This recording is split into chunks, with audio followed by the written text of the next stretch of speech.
নারী সুরক্ষার জন্য বনগাঁ হাসপাতালে রোগীর পরিজনদের লিফলেট বিলি করে টোল ফ্রি নাম্বার দিল পুলিশ। বনগাঁ পুলিশ জেলার পক্ষ থেকে নারী সুরক্ষার কথা মাথায় রেখে আগেই মহিলাদের দ্বারা পরিচালিত উইনার্স টিম তৈরি করা হয়েছিল।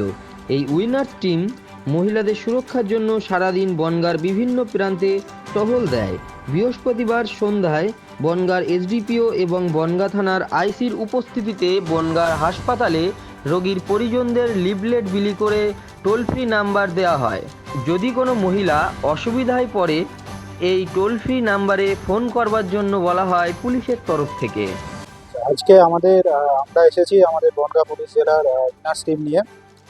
গতকাল এখানে মাননীয় এসপি স্যার এবং ডিএম স্যার ভিজিট করে গেছিলেন।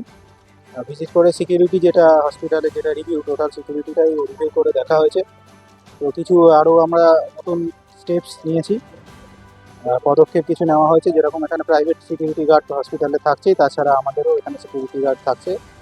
আমাদের একটা ওমেন হেল্পলাইন চালু করা হয়েছে, বনগাঁ পুলিশ জেলার ওমেন হেল্পলাইনটা।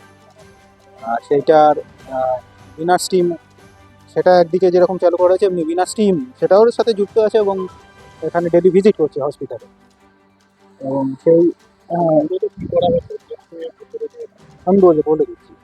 এই যে যে ওমেন হেল্পলাইনটা দেওয়া হয়েছে, এটা তো সবার কাছে পৌঁছানো দরকার। তো সেটা উইনার্স টিমরা ডিস্ট্রিবিউট করছে এবং ওনাদেরকে ওনার যে হসপিটাল চত্বরে যে সিকিউরিটি সেটার সম্বন্ধে ওটা ওনাদেরকে অ্যাসিওর করেছে।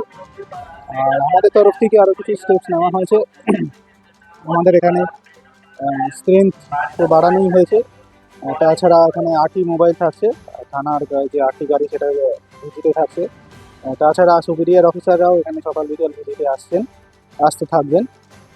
এবং কিছু যেসব যে আইডেন্টিফাই আরও জায়গা করা হচ্ছে, যেখানে যেখানে আরও সিসিটিভি লাগাবার দরকার রয়েছে না রয়েছে, সেগুলো সব খতিয়ে দেখা হচ্ছে। খতিয়ে দেখার এটা নিয়ে এইটার আজকে এখানে আমাদের এইটার জন্য এখানে আসা।